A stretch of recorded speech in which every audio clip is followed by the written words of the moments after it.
હા મિત્રો, એ જ ઘૂઘરા છે જે અત્યારે આપણા ગુજરાતની અંદર તો વાગી રહ્યા છે, પરંતુ ટૂંક સમયની અંદર દેશ અને દુનિયાની અંદર પણ વાગવાના છે. હવે આ વિડીયો જોઈને તમે પણ કહેવા લાગશો કે ખરેખર આ 100% સાચી વાત છે, કારણ કે આ ઘૂઘરા વાળું ગીત હવે આપણું ગુજરાત એકલું જ નહીં પરંતુ આખું પાકિસ્તાન પણ વગાડવા લાગશે. તો હાલો મારા ભાઈઓ, હવે સૌથી પહેલા વિડીયોની શરૂઆત કરીએ છીએ અને જોઈએ કે આખિરકાર આ ઘૂઘરાની અંદર એવું તો શું નવું આવ્યું છે. પરંતુ એના પહેલા આપણે દરેક વિડીયોની અંદર કહેતા હોઈએ છીએ કે મારા કલેજાઓ આપણી આ ચેનલ ઉપર પહેલી વાર આવ્યા હોય તો ખાસ કરીને સબસ્ક્રાઇબ કરી દેજો, જેથી કરીને તમને આવા અને જોરદાર વિડીયો આપણી આ ચેનલ ઉપર મળતા રહેશે. અને તમને બધાને એ વાતની પણ ખબર છે કે આ ઘૂઘરા વાળું ગીત એક આદિવાસી સમાજમાંથી આવતો નાનકડો છોકરો એટલે કે ચેતને ગાયું છે. અને હવે તો આ ઘૂઘરા ખૂબ જ જોરથી વાગવાના છે અને સાથે સાથે ધૂમ પણ મચાવવાના છે, કારણ કે આ ગીતની અંદર હવે આપણા અર્જુનભાઈ ઠાકોર પણ આવી ગયા છે. તો હાલો મારા ભાઈઓ, હવે સૌથી પહેલા આપણે આ ઘૂઘરા વાળો વિડીયો જોઈએ છીએ, જે આપણને એક અલગ જ અને એક નવા અંદાજની અંદર જોવા મળવાનો છે. અને મિત્રો તમને બધાને એ વાતની પણ ખબર હશે કે શરૂઆતની અંદર જ્યારે આ ચેતન નામના છોકરાએ આ ઘૂઘરા વાળું ગીત ગાયું ત્યારે બધા ત્યાંની મજાક ઉડાડતા હતા અને કહેતા હતા કે આવું ગીત ના હોય. પરંતુ અત્યારે આ વિડીયો જે સોશિયલ મીડિયા ઉપર ખૂબ જ ઝડપી વાયરલ થઈ રહ્યો છે અને તેની અંદર જે લાખોની સંખ્યામાં લાઈક છે, તો સૌથી પહેલા તમે એકવાર આ વિડીયો જોઈ લ્યો.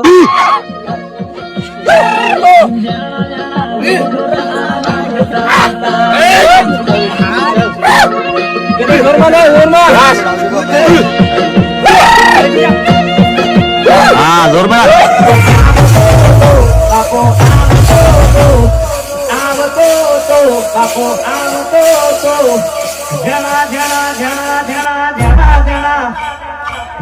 જણા ઘૂઘરા વાગતા તા.